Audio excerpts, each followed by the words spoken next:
All right, here we go. Episode 33. Welcome back to Hell with the Podcast. I'm Tim, here with my cousin and my co-host, Daryl, just talking about what's been going on this past week, but it's Tuesday morning or Tuesday when this is released, so hope you guys are having a great day. And how are you doing today, man?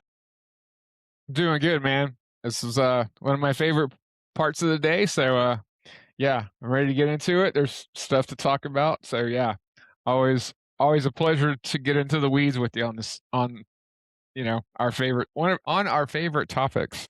Yes, and again, I mean, we missed last week, so we're sorry that we missed last week, and just had some personal stuff going on over the past few weeks. It's kind of like I said a couple of weeks ago, make it kind of hard to prepare for a show, just dealing with some outside issues that we did not see coming. But we do have some things we want to talk about today.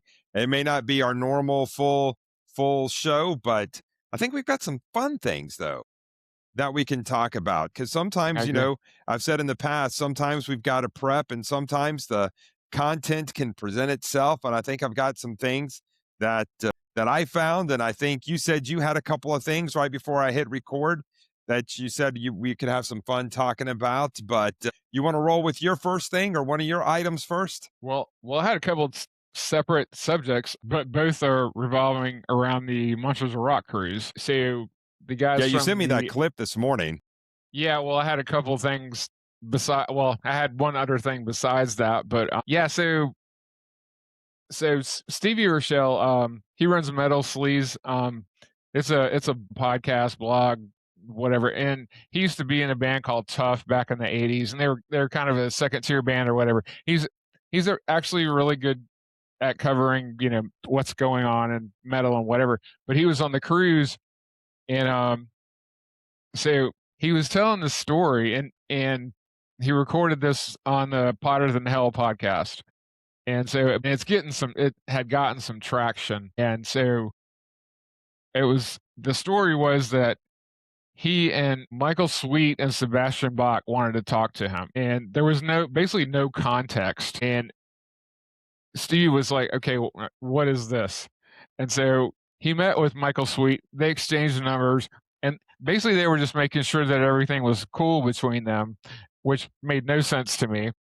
Yeah, because I saw that part online where it looked like he was I think it was him. It looked like he was talking to somebody. They were exchanging numbers. And I think even online, he said, yeah, we've been able to, talk it through. We had a conversation. So we're good. Everything's good. Yeah, everything was cool. And then moved to Sebastian Bach. And I just, man, I'm sorry. If I'm still acting this way when I'm almost 60 years old, somebody take me somewhere. Because, I mean, he was calling his girlfriend, see you next Tuesday, and just calling him all these names, and he was drinking and all this stuff. And I'm just like, wow, I thought we were past this with this guy, but apparently we're not. It kind of made me sad a little bit because, I mean, I love the talent that Sebastian has, and he's still a really good singer when he's not out of his freaking mind. But yeah, I was kind of upset, and I wasn't there, so I don't know, but it was it was kind of weird. I was like, dang, this guy's like 58, and he's still he's 58. I just looked it up. Yeah, he's acting like a moron still, and I don't know, but it did give me a little bit of pause that Stevie and Michael just like, hey man, are we cool? Here's my number, here's your number, and that was it. And Sebastian wants to fight the guy, and I've seen some clips recently. And he even brought it up on the well, you sent it to me and told me to fast forward it to the 4.5 minute mark, which I did, and I listened to it. And he was talking basically, said the way he was treating me was he was treating the way he gets unhinged when he doesn't like seeing somebody in the audience, and he'll go off the audience and start calling them out and then threaten to walk off stage and do all that other kind of mess. But I mean, it was pretty bad. And then the guy's name was what? Stevie Rochelle. I mean, he's talking, he's just like, he goes in to talk his side of the story as he goes in, starts, like you said, starts talking to Sebastian. He just lays into him to the point to where Stevie leaves and then he has to go get his girlfriend. His girlfriend follows him, and then she goes back in to tell his girlfriends. I mean, her girlfriends say she's leaving, and then Bach started going off on her. Yeah, I mean, Yeah. it's just like, It was a bad look, man. yeah, I don't know. I don't know how you still act like that. I mean, I know you I just feel like he thinks he's still like this freaking rock star punk guy. teenager. Yeah, I mean, because he did get famous really young and, he was famous at like 19, but, you still act like a freaking adult at some point, but I don't know. I feel bad for the guy because I don't know. I feel like something bad's gonna happen at some point, and Yeah, because I mean, it's I don't wish that on anybody. there. I mean, like you said, when I listened to it, it just kind of just, I think I was just listening to it going, oh my gosh, and this was, and if you remember recently, Michael Sweet and Sebastian Bach, I don't know if you would call it reconciled or got cool with each other or what, but there was some, and it was always more Sebastian Bach, like just railing on Michael Sweet. And so they were at another cruise or another performance or another something like that. And they synced up and talked it out. And I mean, that's what you got to do. You got to talk things out. You don't just go But unhinged on somebody. well, especially when you get to be, I mean, they're the same age we are. I No, no, mean, they're older. well, I mean, a little They're old. bit. But hey, man, I'm not going to put Michael Sweet 63. I'm not putting myself in the 60s yet. Okay. Okay, okay, okay. Sorry. He's a I mean, decade older than me. okay, fair enough. Well, Sebastian's only a couple of years older than me, so. But yeah, it's like once you get to a certain spot, it's like, yeah, you gotta talk it out. It's like you're not gonna fight each other. I mean, come on, give me a break. And let me rephrase So something. yes. Michael Sweet is a decade older than me, but I'm already aging both of us a year. He's going to be 63 in July. He's 62 right now. Okay. So, because I know if I Well, say he's 63 and not a don't correct myself, then he's not a decade older, then okay. Well, well, I'll be you know, 53 a month after he turns 63. well, he'll be a yeah, well, I'm a little older than you are. Yeah, I know. You're like ancient, man. Shut up. Yeah, I'm a whole 2 years older than you. Two and a Anyway, half. No, a year and a half. Yeah, you're only yeah, about 18 months. wait, no, you were born in, okay. No, you're 2.5 years 71 older in than me. February. We don't have to do math, it's fine. Yeah. Like I said, I don't want to get aged too quick. Well, anyways, so I had one more thing. Yeah. So, thank you to the Potter Than Hell guys because they all went on the Monsters of Rock cruise and we didn't. But they also they they basically did a rundown of like every band that was on the cruise. But they got to Striper and it was like what they were talking about was how freaking killer they were, and they were just they. One of the things that they were sitting on was the vocal performance from Mike, which I'm not surprised. Apparently, the way that thing's set up, um, the certain venues are set up outside and inside and all that kind of stuff, and so based on like, okay, we're at sea, so the wind's going to be funky and it's going to like mess with the sound and all that kind of stuff. But Striper had one of the indoor venues, and they were talking about how like awesome it sounded, and they were saying Oz Oz looked Oz sounded awesome. He looked a little funky. He looked a little thin, I think was what they said. But which is not really surprising, but that was cool to hear that everything was gelling for them on the Monsters of Rock cruise. So that was a positive. I mean, Anyway, the thing is, you and I have seen these guys multiple times, and we know the performance that they do. I mean, they are on, even the last one we went to in 2024, they put on a fabulous rock show. Just period. I mean, they rock it out every single time I've seen them. And especially, it was a little bit different back in the day when we were like at the Fox Theater or, kind of at those type places. But to be in a club or to be at like Masquerade or Center Stage, it's just a completely different element. And they really know how. I mean, I just think they're great in the way that they perform. Well, those club shows are, I mean, that's where when I wanna go see my favorite band, like, when we went to see, if you notice my shirt, I went to see Seven Dust and Alter Bridge, last week, and we went to see 'em at a club. I always wanna go see my favorite bands at a club. I really, at this point in my life, I I just get annoyed with, like, arena shows and big shows like that. I wanna be right in the middle and just, absorbing all the energy. And so, yeah, when we go see, yeah, like, when we go see them in the club, I'm just like, "Yeah, dude," because you get all the, it's not just the energy from the band, you get the energy from the crowd, and, you might have the pit rolling and everything. So, yeah, I mean, that to me is, it's part of the turn on of going to a club show. Did they say anything about the acoustic show that Michael Sweet did? No, mm, no. Okay. Yeah, because part of what he did this past weekend On the was he cruise? yeah, on the cruise. No. Yeah. I was reading that he actually did one of his acoustic sets while he was on the cruise. I didn't hear anything about that. I guess nobody went to that one. Yeah, because Huh. what did I see on that? It looked like they had some tech problems according to Michael Sweet as well. Well, it's a freaking cruise ship. You're gonna have tech problems. But that wasn't that wasn't Monsters, sorry. That wasn't Okay. that.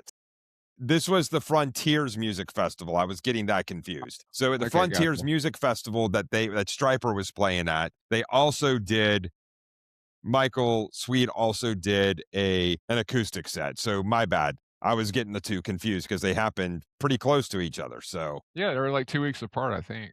yeah. Something like that. Yeah, because Okay. the Michaels because he also said, "I wanna thank everyone who stayed for the entire Stryper set last night at the Frontiers Music Rocks Festival," because this was happening, like, now, the Frontiers Rock Festival, because he posted this 10 hours ago saying he wanted to thank everybody who stayed for the entire Stryper set last night at the Frontiers set, so, okay, my bad, I was getting the 2 confused, so No, no worries. Yeah, the Monsters of Rock things, that sounded like a lot. Because when they were going through the list, I was like, "Yeah, man." It was like 5 or 6 shows a day for, like, 4 days. It was like, "Yeah, maybe by myself if I was in, like, my 20s." or you and I can go in our 50s. Or, yeah, or me and you could go, yeah. But I None of mean, the to do wives could. I was just gonna say to do something like that though, you're gonna have a number of bands for me to like. I'm not gonna go for 1 or 2 bands. I would wanna see at least I would wanna be interested in seeing at least half of the list. That would kinda be my thing. I have to see at least half of them, or I would wanna Yeah, see half of them.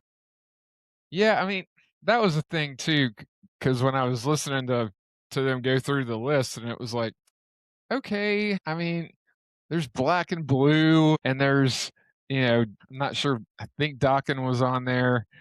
I mean, but there was a lot of fat, and I Yeah. was just like, "Man, I don't know." And I don't know what it costs to get on that boat, and I don't know if I'd wanna be around all those people for a week.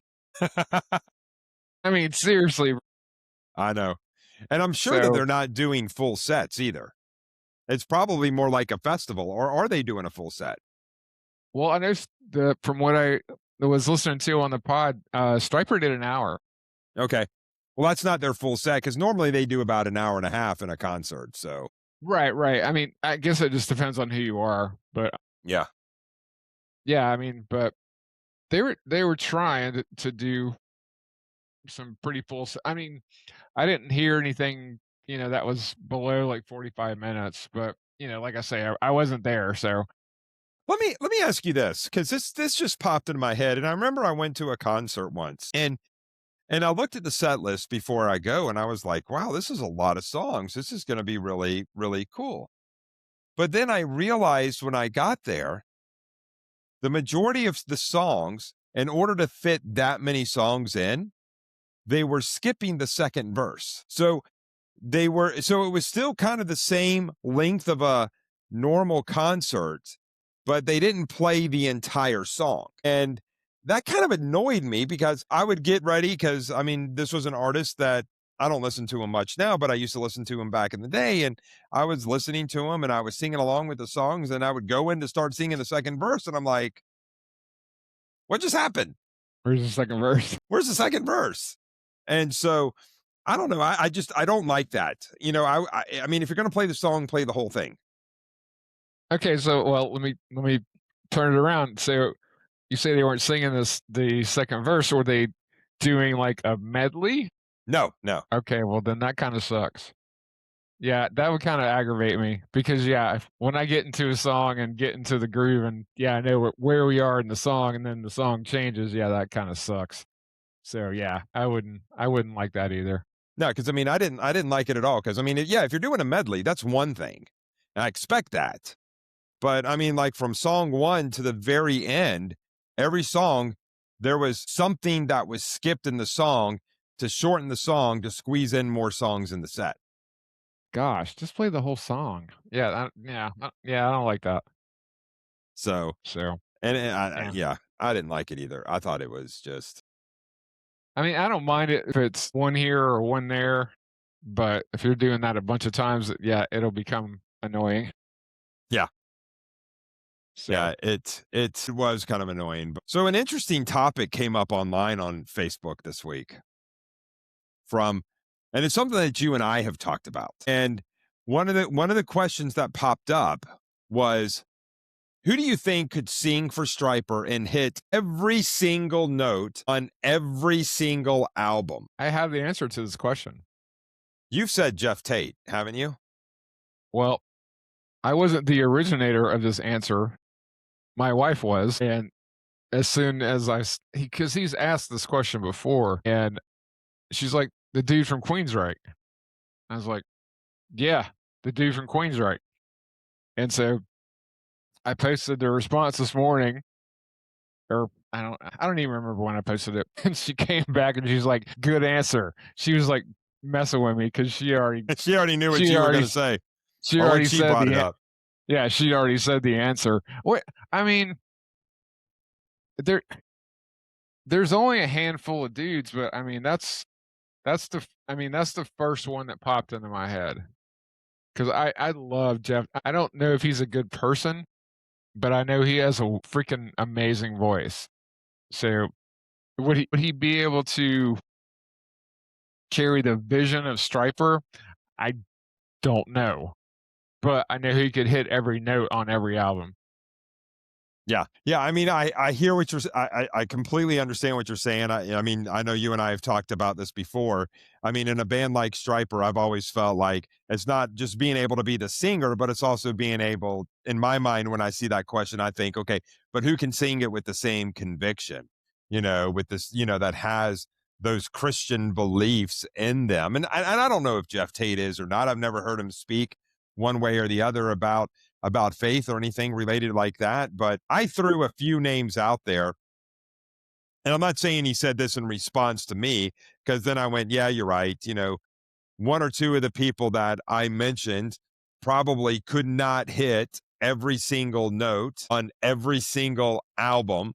Like you think about, we've talked about the most recent song, or not most recent, but one of the more recent songs, Transgressor, that 15 or 20-second scream at the beginning.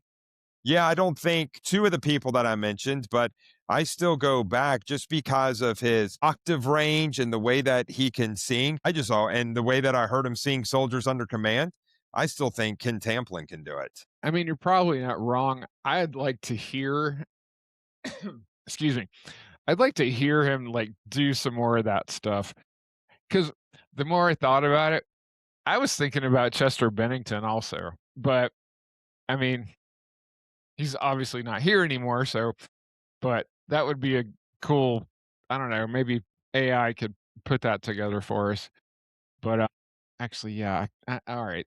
Thought project. The reason I brought that up was because he also posted last week, I think it was, beginning of last week, in regards to Jeff Tate, because I know you've said that quite a bit, he actually posted this, and this was just an interesting story where he actually says it's a quick and very interesting story that he was asked to produce a Jeff Tate album a while back. Michael Sweet Yeah. was. Well, And I so mean, that makes sense. and so so somebody at Frontiers asked him to do it, and it seemed like a very interesting proposition. Sweet said, to be honest, I didn't really listen to Jeff Tate much back in the day, but as a singer, I've always respected him and thought he was one of the best. And he goes into talking about how they were performing an acoustic solo. The promoter came to him and said, "Come back, come and look who's here."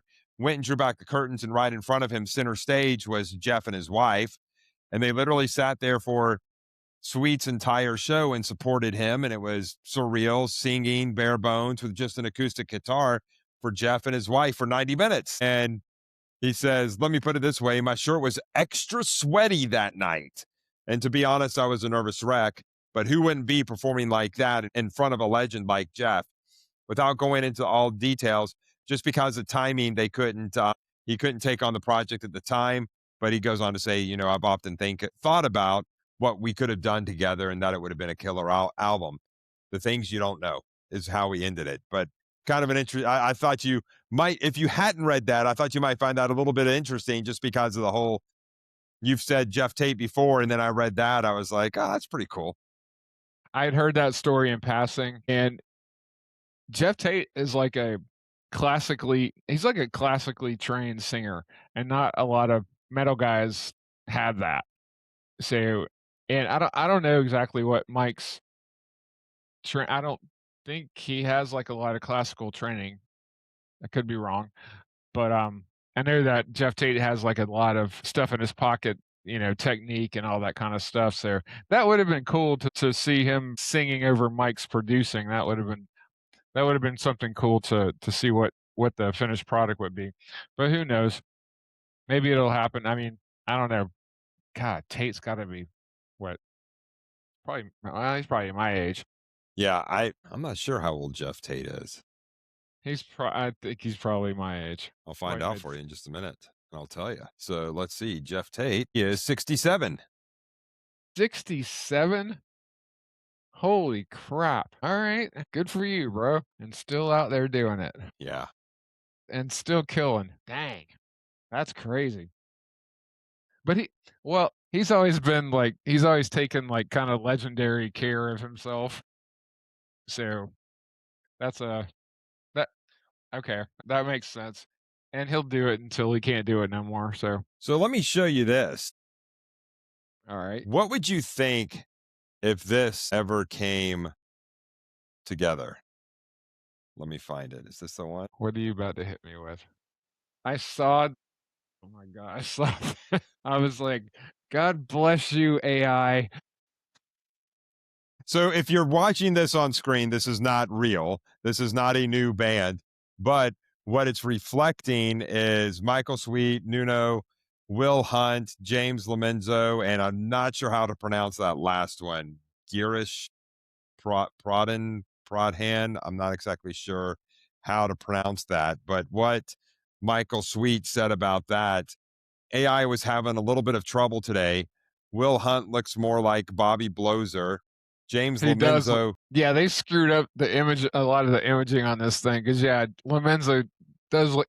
Bobby Blotzer, the drummer from Rat. That's basically what he looks like. But yeah, I saw that and I was like, I hate it now because all the stuff that shows up on Instagram is like, all right, now I have to think about stuff because it's probably AI. And when I saw this, I was like, Michael Sweet and Nuno, just stop. yeah. Well, I mean, he goes, James Lomenzo looks like, and he has the emoji of the, I don't know. And Nuno got a shave, and he goes, anyway, you get the point. Untainted, one can dream. So, I mean, this was not real. I mean, he says it's not real right off the cuff, but that would be a pretty cool band. Well, it wouldn't be the first time that Michael and Nuno have played together. It would not. So, I mean, because Nuno does this thing at crap, what's the club in Hollywood? But they do all these like freestyle shows all the time, and people just show up. But yeah, there's a YouTube video of Nuno and Michael doing. Ah, goodness, I'm gonna brain Those fart are the here. Turkey Jam event. Yes, thank you. Yeah, so, but yeah, I mean, they were just freestyling, and I'm like, well, if you can do that, then y'all can get in the studio. And especially, I mean, so with James Lomenzo, I mean, come on, you've already played with that dude too. So, you know, Yeah, because he did it this year on Nuno's 2025 Turkey Jam was November 26th and 29th at the Hudson Portuguese Club in Hudson, Massachusetts. oh, that's what it is in Massachusetts because Yeah, that's he's how from Boston. yeah, because that's how him and Michael got synced up Right. probably as Yeah. The well doing it. Boston connection. Yep. But no, that would be because they performed shouted out loud, Michael on the That's what it vocals was. when he took the stage. Yeah, that's what it was. But And when it I sounded saw great. that, I was like, okay, Frontiers, work your magic and pull these five together and make this super group here. I mean, could you not see a world where Michael Sweet's next solo record doesn't have Nuno as the lead guitarist? I would love to hear that.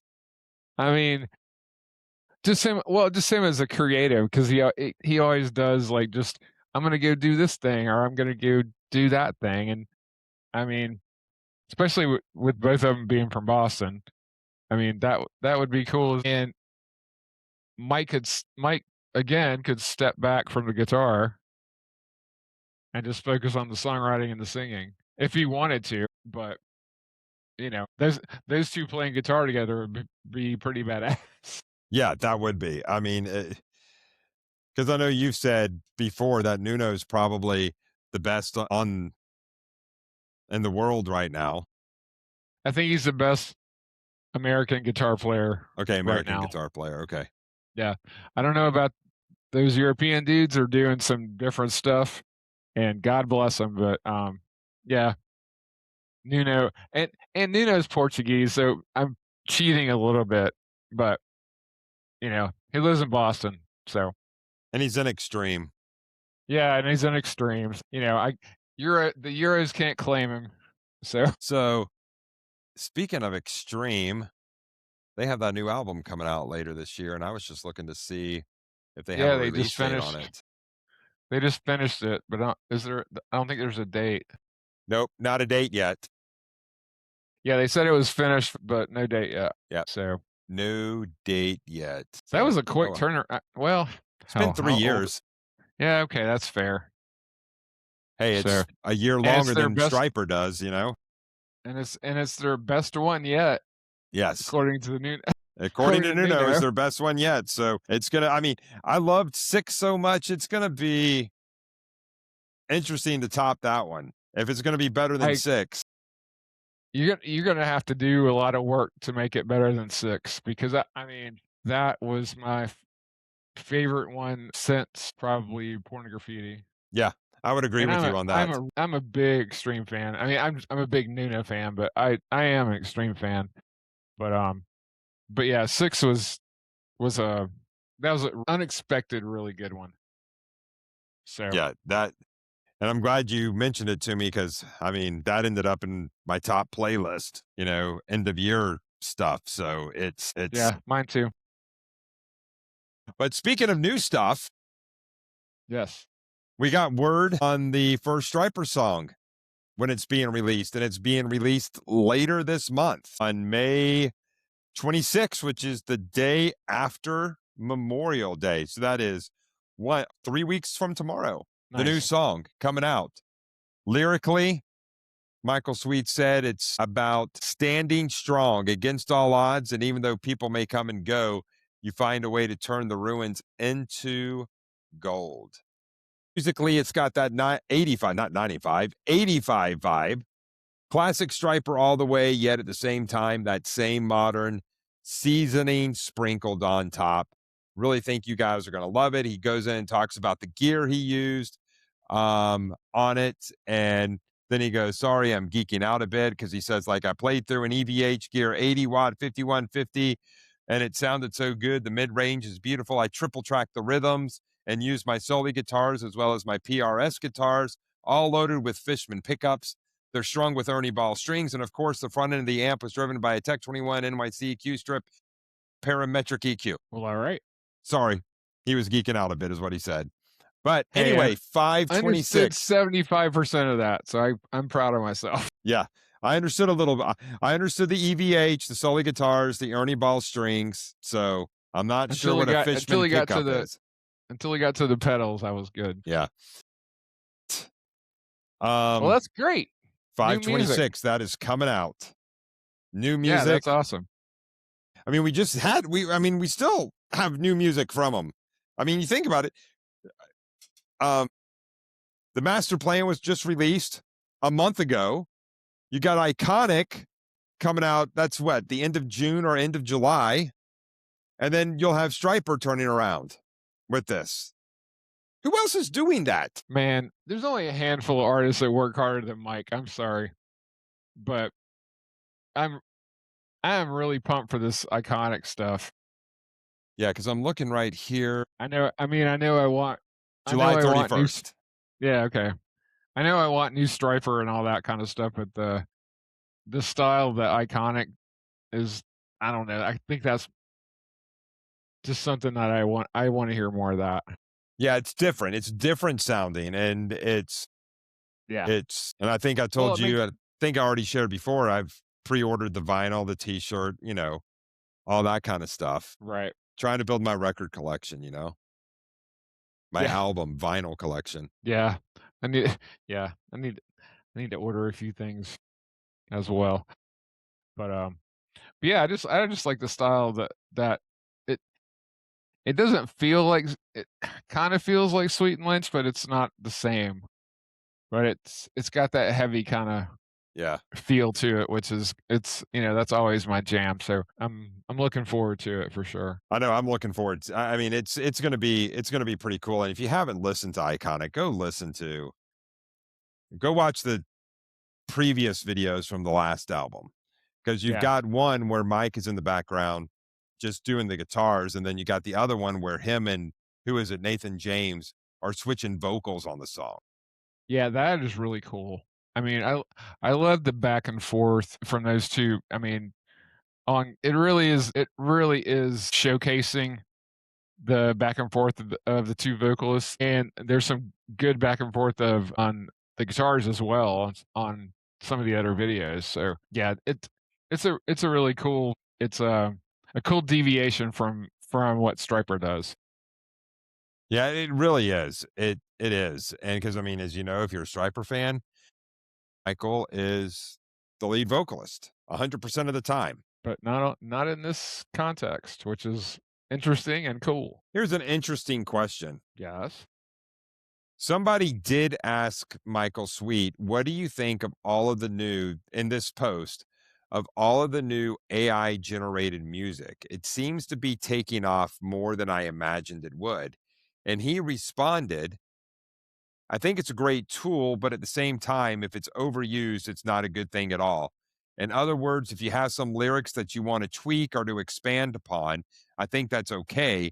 But if you have it right, every lyric and all the music, that's ridiculous. Again, a great tool if it's used correctly. So, I mean, sounds like he's using it the way I use it at work every day. Hey, I've got this email. Help me tweak it a little bit, but not, hey, generate a new song that sounds like this. I mean, so Yeah, I've always said use AI as an office assistant and not as a primary content creator. I have a friend that's creative and he uses it and it's funky because he he's a I won't say a sketch artist because that sounds kind of lame, but he does some really detailed caricatures. I'm not a freaking artist. So I don't know what the wording is, but he can get his basic like layouts from AI and then he'll take it and, you know, figure out what's the next steps. What are we doing?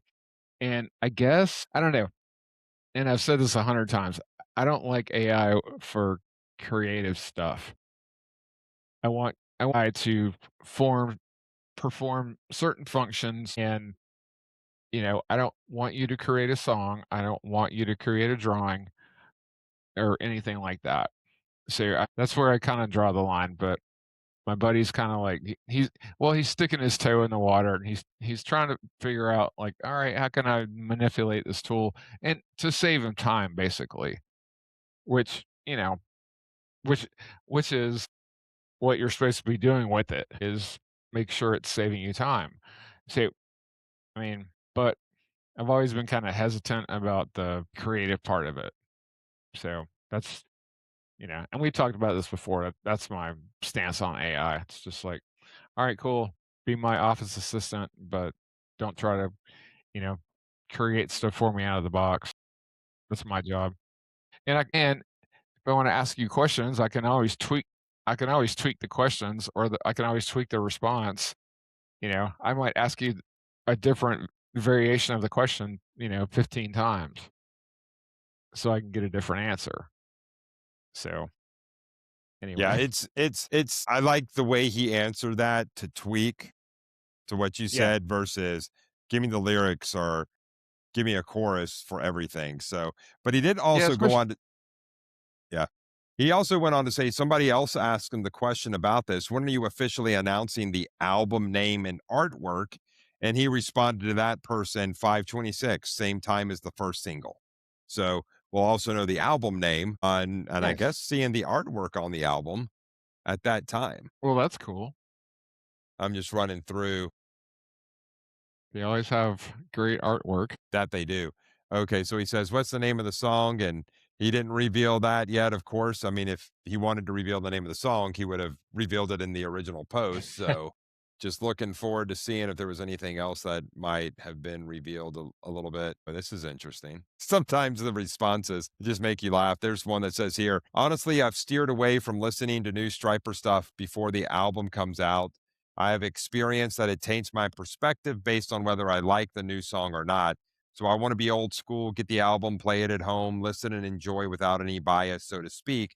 Either way, looking forward to new Striper material, something that all fans of bands get nowadays, a regular flow of new stuff. And then Michael just responds, I don't really have that option with a laughing emoji. But it goes back to what you and I talked about now, because how the number of songs that are released prior to an album coming out, where back in the day, it was just one song. Like, hey, here's the new single from the upcoming album that's coming out on this date. And that's how it was presented to us. And now sometimes you get 3 or 4 songs released before the album even comes out. Well, I mean, the shirt that I'm wearing, this record came out today, and there were 3 singles ahead of it, the new Seven Dust record. So, yeah, I mean, and it aggravates me, and sometimes I'll listen to sometimes I'll listen to the first one, and then I'm just like, "Okay, when's the whole thing coming out?" And I'll just shut it down until the record comes out, because I still like listening to the whole thing at one time. So, I mean, depending on who it is. If it's, whatever, I don't even know, I don't have a good example, but, I mean, I know the last Korn record, I listened to every single, because 'cause they're one of my favorite bands, but on the new Seven Dust record, I listened to the first single, and I haven't really listened to anything else, because the only single that they're playing live is the first one that they released. So but their new record came out today, so I haven't listened to the whole thing yet, but I still enjoy the process of, like, alright, you sequence this thing in a certain way for a reason, and so I wanna go through the whole thing and, see why you did it that way, and then, listen to all the songs. I'm still old school that way. Yeah, I agree. I mean, it's one of it's like when I got the master plan, I pulled that out. And I mean, of course, I listened to it that morning through Spotify, and then the album, the vinyl came that day or later in the day. Then I listened to it on vinyl, and then you listen to the sequence of the songs, and you get to song number 5. It makes you want to flip the album over and continue listening to the other songs because I mean, it ended up the last song ended with a great. track on the master plan on side one, and people that are 25 years and younger don't understand what a side A or and side B is. Like, what do you mean? What is side A? What is side B? or what sequencing is. Yeah. Hey, I'm going to listen to this album, but I'm going to put it on shuffle. No, they put those songs in order for a reason. I know. But I do have one other thing I wanted to talk about before we wrap for the day. Just kind of wanted to get your thoughts on this list that he posted a few days ago. Let me share. Where's this at? Here we go. Nope, I don't want to leave Well, the you meeting. throw I me a want to. curveball here. Okay. He just said just a bit of gratitude. These 10 musicians had a huge impact on me, and I've learned a lot from each one. Paul Stanley, Dave. Thank you for the last name. Miniketa. Dave Manichetti, Thank you. Y&T, Y&T. Rob Halford. I'm not surprised to see. Paul Rogers, official. Eddie Van Halen. I'm not surprised. DLR. Steve Perry. Neil, not surprised. Tom Schultz, Jeff Lynne, just things that I've heard in the past. I'm not surprised that he said any of. I think Paul Stanley may be a little surprised, not because of the makeup and all of that, but maybe I'm just not thinking about it hard or long enough. But I mean, again, he says here it was the first live rock show he ever saw. A showman like no other, a triple threat with a singer, guitarist, writer who will never be equaled. And I play a V to this day because of Paul. Yeah, that's what when when you said that, I was like, yeah, it's the performance aspect of Paul Stanley, and that's where Michael's getting that from. Because I mean, Paul, I can't stand Kiss, but Paul Stanley is a on stage. I mean, that dude is a freaking showman. Guitar player, all the things. So I can see where Mike as a especially as a kid. I mean, I know they're not that far apart in age, but I could see wanting to be Paul Stanley. Yeah. This list, there's nothing on this list that surprises me. I mean, Manichetti is I mean, YNC is a band that not a lot of people really have on their radar because they didn't really have a lot of songs on MTV or any kind of that kind of stuff, but they're very well respected in the community. So, I mean, but yeah, all this other stuff, man, it's like, okay, yeah, all this makes sense. Yeah, it really does. It really does. Now, let me ask you this. How old do you think Paul Stanley is? Paul Stanley is 73. Close. He turned 74 this year. Yeah, so I mean, I knew he was old, but yeah, but yeah, like a lot of this stuff, like I mean, Tom Schultz, Neil Schon, I mean, all these guys were, getting up there, but they're all freaking legends. So, I mean, yeah, I don't hate those lists. I mean, especially for a guy that's Mike's age. I mean, those are probably a lot of your heroes. So, yeah, I get it.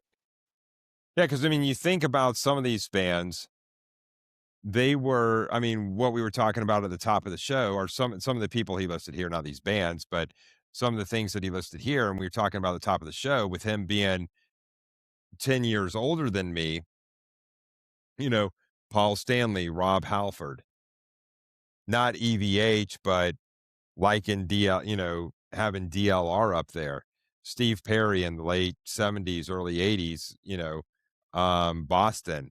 First album came out in the 70s. So I mean it One of the best. even though some of these people, I do like and have always liked as you're a young teenager coming up and this is what you're listening to, that's what's gonna really have, especially if that's when you're picking up the music and doing everything, that's what's gonna have that impact. No, totally. Boston is still one of the best debut albums of all time. Absolutely. I will die on that hill. And Neil Schon and Steve Perry. I mean, he's listing out all the people that I feel like he molded himself like as a performer and a guitar player. I mean, he's got some folks in there that I mean, Schultz, I mean, he was in the band for a minute. And so I feel like there's a lot of stuff in there that molded him as a guitar player and a performer. So all that stuff makes sense to me. I don't know what my list would look like, but um, that that makes perfect sense for a Michael Sweet list. But yeah, I mean, I just think it just fits right in with what we've read, what we've heard, what we've seen, what he's talked about. That list, not any big shockers on there. No, it really does make a lot of And after sense. talking through Paul Stanley, yeah, I can see it with the performance and everything like that. So Yeah, I mean, that's the only kinda 'cau that's my personal bias there, but I mean, I'm sure as like a I mean, what are they, 10 years apart? yeah, So, yeah, so if you're a 10-year-old and you're, looking at, Paul Stanley, I dressed up as Peter Criss for Halloween a couple years. I mean, he was the drummer in Kiss. I mean, come on.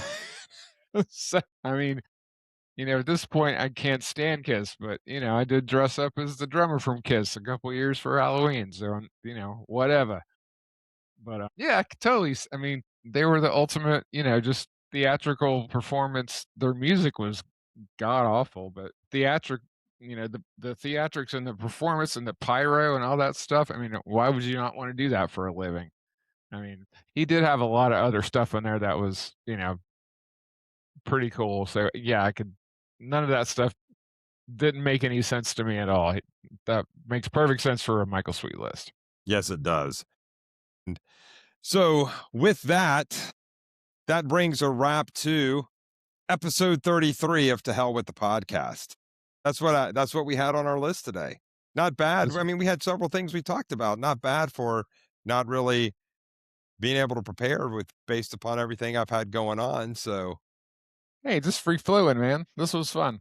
yeah, it definitely was. And but hopefully we'll be able to get track back on track next week with a pre-planned, you know, show where we actually do some research and talk about some stuff. But like you said, free flowing, just enjoy talking about it, just the different things that come up. Absolutely. These are fun. I don't mind the pre-planned ones, but I also like the free form ones where you can just, get in the mix and talk about stuff. And by the way, is the Boston album, is that directly behind you? Because when you said Boston earlier, okay, there it is. I was like, where did the Boston album go? And so I didn't see it. Yeah, it's right behind me. So then I was like, oh, okay, that's where it's at. Cool. Okay. I guess I should reposition it. Yeah, because I didn't see that one at all. So I was wondering, where did his Boston go? And then you leaned a little bit, and then I said, oh, that's it, right behind you. So Yeah, I need to put some more stuff on the wall instead of having more stuff on the couch. I know I still have Yeah, where's my. your yeah, your stupid wall still I mean, I you still need to get got some work on stacks that, of son. pictures, man. I think this is one of my favorites right here, the black and white one. That is cool. I got that one off the internet. I didn't take that one myself.